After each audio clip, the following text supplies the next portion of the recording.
Well, it is my favorite time of year. Pumpkin spice. I know, y'all were all thinking about that, right? It's actually not my favorite time of year. My favorite time of year is Christmas, but I love the pumpkin spice transition in season. It's that mark in time that we're moving forward to something else, that I have endured a hot summer and that winter is coming. Christmas is coming, a time to be indoors, to have some outdoor football season. It's just a lot of cool stuff to look forward to. Last week, we started our new series, Endurance, and if you remember, we talked a little bit about this Mission Impossible theme that we have going on, that as Christians, our mission is impossible to most people. That's why they use this word to describe us sometimes.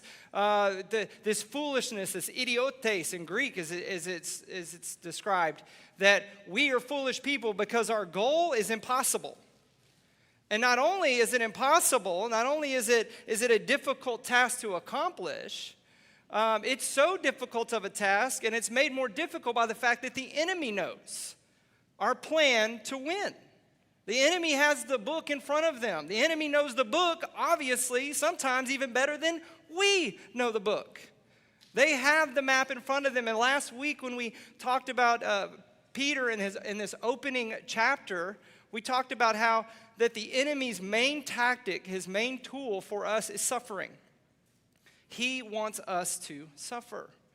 He used this tactic in Job in the Old Testament. He used it on Christians all throughout the generations, and Jews and all the people that have feared God. Suffering, for some reason, is his tool of choice. And what we learned last week a little bit about the suffering is that the reason it's his tool of choice is because it's the one thing that we all want to alleviate. Every human wants to alleviate suffering. We talked about being on the hamster wheel, that the world is on a hamster wheel. They're constantly running around trying to alleviate their own suffering. And we get sucked into that sometimes. We get caught up into fixing our pain. And we use all sorts of vices to do that. For some of us, our vices are food. In fact, in our culture, a lot of people use sweet food as a way to solve their problems. They will eat. Some alcohol. They will drink. Some different types of drugs. Some other people, maybe through sexual acts or through abuse or neglect. Some, it's the pursuit of money and things. They want to shop, they want to buy. We all have things that we pursue to try to end our own suffering. And it is exactly like what it is always like when you buy the made-for-TV. Or when you see that commercial, that TV infomercial. This product will change your life. Anybody ever been sucked into that, by the way? Hey, y'all better raise your hands. My hand's up. I've been sucked into this product's going to make my life better, and it never does. But man, the advertising's just so good, isn't it? I mean, doesn't it just kind of rope you in sometimes? If I just buy that product, my life's going to get better, and you're like, somebody's invented it. Somebody has come up with it, whatever it is. Right now, for me, it's that My Pillow ad I see a lot. I see My Pillow. I'm thinking, is it really the best pillow in the world? Is it? Because if it is, and if I sleep on that, I'm going to sleep better at night. Not to mention the fact that there's a dog that gets in my bed in the middle of the night, a kid that gets in my bed in the middle of the night, a wife that gets up multiple times a night. But that pillow is going to fix my problems. We want to end suffering. We talked a lot about that in our time last week. We feel like this is an impossible task to do. Well, we're going to keep moving on. We're going to move into today into the reason why. I think Peter, as he's sending out this letter amongst the churches all throughout Turkey and Asia, that he's trying to help these people understand what it is they're doing and why they're doing it. And what I want to point out today in the beginning of this letter, in the second part of this, is really what the goal is. Because I think if you start off in endurance, but you don't understand the goal, you will give up. If you get lost, in fact, I can remember a few summers ago, we had an apprenticeship going on, and we had one particular apprentice who had become very disillusioned by her role and what she was doing. And I listened to her complaints, and I thought, oh my gosh, your job is so hard. You work in air conditioning all day, and you have to move some chairs around every so often, and it's just a beating on you, and I get it. It's difficult work. And then it hit me. it's not difficult for me to do something like that because I know the end purpose. I know what's going to be accomplished in those seats later that evening. But I have failed in not telling her that. And so when I handed her the end result of her effort, that wasn't about her getting a paycheck. It was about transforming lives, and that as she was setting out those seats, if she would just take a moment to pray for whoever God was going to put in those seats, that her mind would be refocused, and she would be able to endure the task. And it completely changed the rest of her summer. Just a small little thing. And I think sometimes we get sucked into that. The enemy sucks us in and says, why are we doing this? And we get caught up in the why. And we lose sight of the who in God. 1 Peter chapter 1, starting in verse 13. And I would encourage you to read along. I said this last week. I'm reading out of the NRSV. It's really one of my favorite translations. NIV, whichever one you're using, follow along a little bit. I'm going to kind of be explaining a few things as we go. Starts off with this. Therefore, prepare your minds for action. Discipline yourselves. Set all your hope on the grace that Jesus Christ will bring you when he is revealed. And anytime there's a therefore, we pause and we ask, why is it therefore? And we last week talked about the reason that this therefore is there is because we are now looking at the world through eternal eyes. We are looking at the world not in this temporary state that we're in, but we're looking at a world that's going to continue on past death. That we can do this because we understand that suffering and death are part of this life. We're going to endure that suffering and that death because on the other end, we know that God's already destined us to be eternal alongside him in heaven. To receive the inheritance that is undefiled, will never fade, and can't be taken away. And so because of all of that, therefore, prepare your minds for action, discipline yourself, set all your hope on the grace that Jesus Christ will bring you when he is revealed. Now, that word in there for prepare is an interesting and fun little word. And what it is implying is to gird up the hips of your mind. Now, we don't gird up anything anymore. But this is a really cool metaphor that Peter is reaching in and grabbing. He's actually mixing a couple of different ones here. So back then, it was a very common garment for people to wear. It would be a shirt that went all the way down to the knees with no sleeves. And this was the basic garment that most people wore. And they would wear it everywhere. And sometimes they would have like a poncho kind of thing over it, or sometimes they would have a coat over it, or they would have other garments that would be hanging over them, but that would be their basic undergarment, if you will, their basic set of clothes that most people would have wore at the time. And the reference that Peter is making here is to gird up. So this thing hangs down to your ankles, maybe just below your knees, and what you would do is you would pull it up and you would actually fold it around and tie it so your legs are fully exposed. You're covered up in the private areas.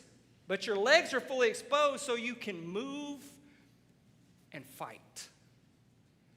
So that you have freedom and won't get caught up in your garments. So that they won't hook on anything as you run through the woods to get away from your enemy. And what he's saying here when he says prepare your minds for action, he's saying gird up your mind. Tie up those loose ends that you're dealing with that are distracting you, that are potentially going to harm you, that are going to get in your way from the fight that is coming. Discipline yourselves. Now that word discipline, we don't like that word. I don't like that word. Discipline oftentimes implies that somebody else is going to whoop me. That's what discipline means to me. It's what I grew up with. You do that again, I'm going to discipline you. And I look at my grandma and I was like, that means a paddle's coming. But that's not the word here. The word here is talking about being well balanced, not being drunk, not being in a state of mind that you're going to be easily influenced to do wrong, but to have clarity of mind, that we must have a clear mind. We must be focused on the right goal so that we can do things in good judgment. Now, I am sad to say this, and I mean this when I say this, but I have been drunk. I was not trying to get drunk. It just showed that when I was younger, I did not understand how alcohol works. And I will tell you, that's not a clear state of mind to be in. If you've never been in an unsober situation, whether that is through alcohol or drugs, or maybe you've overeaten, or maybe you have a low blood sugar thing going on with insulin or something and your mind is not working, you know what we're talking about. You can understand what Peter's talking about here when he says, discipline yourselves. Don't get drunk. Don't lose your mind. Because it's in those moments that temptation, that suffering, that you're going to compromise your values. Prepare yourselves. And prepare yourselves for the war that is coming. It kind of, again, flows with what we talked about last week, that our enemy isn't flesh and blood. Our enemy isn't the humans that are coming at us. The enemy is within. The enemy is in our minds. The enemy is behind those people, driving those people to do things that are evil. Verse 14, like obedient children, do not be conformed to the desires that you formerly had in ignorance.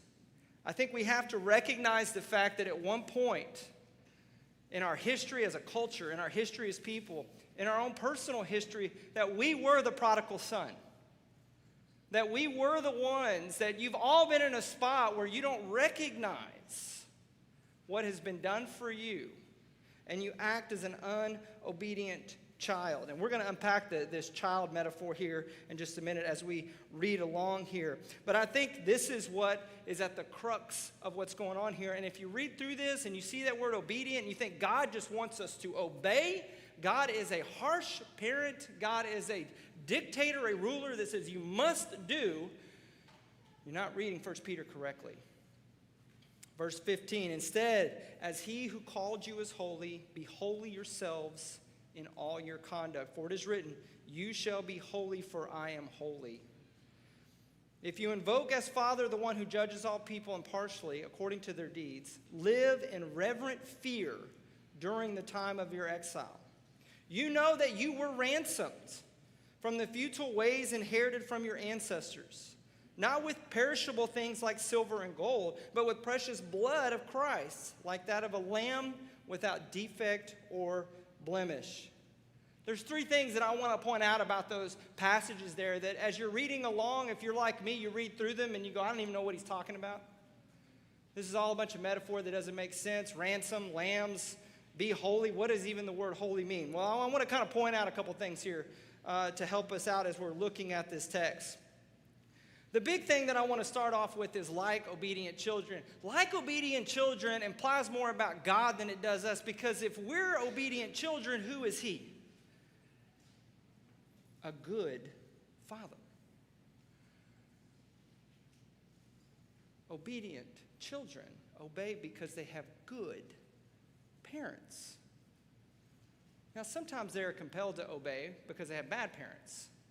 But that's not the obedience that we're talking about here. We're talking about obedience of the heart. We're talking about a desire from within that child to want to have their role in the family, bless the family because they feel so blessed by the family. That obedient child is not what we imagine of this disciplining a child back into order, although there are definitely times when suffering does that to us.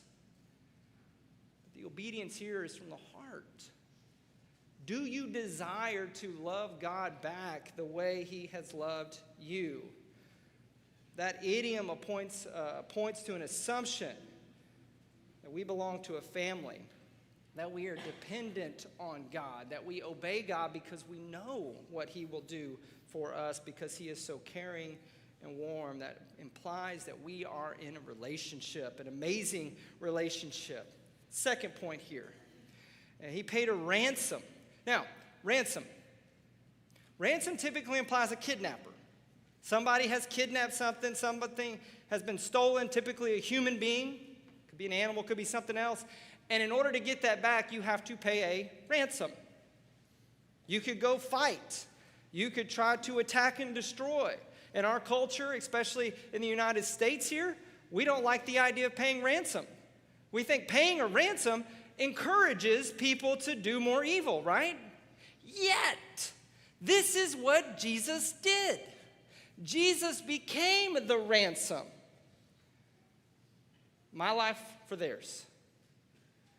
And what did it do? It encouraged more evil. It's exactly what happens. And if you think that's a bad way of doing it, then you and God don't think the same way. In fact, people might think you're crazy. Because God says the best way to do it is to pay the ransom. The best way to do it is to pay the money to the kidnapper in order to get the kid back. It implies that God really loves us. And the ransom that we're talking about there isn't something as worthless as gold and silver. Which, hopefully you see that that's not worthless. But it's even more important. It's the blood of Christ. It's that not only are we children, but we're stolen children that God is giving up his resources to go get. And I call you back to the Prodigal Son story. For those of you who don't know the Prodigal Son story, there's a man, he has two sons. And the younger son, who's entitled to absolutely nothing, except for the will of the older son at this point, asks for his inheritance from his dad, which is like saying, Dad, will you die so I can have my piece? His dad's still alive. His dad, loving, kind, wise, stupid, we don't really know at this point in the story, decides to go ahead and give his son his resources. So he gives his son his shares that he wants to give him. The son runs off, lives life, but doesn't do it in a very healthy way. He doesn't prepare for a famine that comes and takes everything. He doesn't live a sober judgment life. He makes a bunch of bad choices, and he ends up finding himself living with pigs, eating what pigs eat, at the mercy of a farmer who has allowed him to help out, we assume. And he realizes in his own mind, you know what? As bad as it is for me on this hamster wheel that I've been running of trying to make my life better, and my resources have run out, I did not prepare for the bad things that would come in life. I did not plan for those things because I acted foolish in my former way of life. I'll go back to my father. And as I go back, I'll tell you what, I'm just going to ask him, can I be a slave? Because at least they get treated better than what my actions have gotten me treated. My friends are all gone. I've squandered all my money. The conditional love that they gave me because I made them feel good is gone. So he goes back to the father, and the father ransoms him. Now, that ransom's a little different. The father absorbs the cost that this kid has cost him. He does not make the kid pay him back. He gives the kid money so that he can go be captured by sin. And when the kid comes back, the father doesn't demand the repayment of what has hurt him, his older brother, and even the kid himself. But he brings him back in. It's an act of love. And finally, the author invokes, this is the third point to make there, the Old Testament ritual here, a call to be set apart so that others can live lives of freedom from sin as well. This idea of being holy. This idea of being holy is probably not what you think. I think a lot of us think about this idea of holiness as purity. That our goal is to live a life pure. Our goal is to live a life, and I'll say it this way, I've said it this way before, maybe a little bit of an overreach here. If it is, bring it, okay? In fact, actually, I'm going to pause for a second. On the back of your seats is that QR code, connect.singingoaks.org. If you go there, there's a spot that says submit message. And if you have a question about anything that I say up here, if you have a thought or a comment, you can go to submit message, put in that question or that thought, and send it. I'll see it and can respond to it later. That's a very fast way to do it. In fact, in a couple of weeks, I want to have a thing in here where we actually do some live submissions of stuff, and we can kind of follow up with what's going on here. So you can always do that. Back on point. Holy. The idea of holy is that you're set apart. And there's two conflicting ideas in the Old Testament, the idea of holiness and the idea of priestliness, the idea of loving God and the idea of loving others. Those are the two words, holy and priestly. And what we oftentimes get confused with holiness is we think that our goal is to be so like Christ, so perfect, that we no longer need Christ. You see, I think we don't say that out loud, but that's how we act. I will get my life so pure. God wants me to do nothing but purify myself, purify myself, purify myself, so that I become Christ and I no longer need Christ.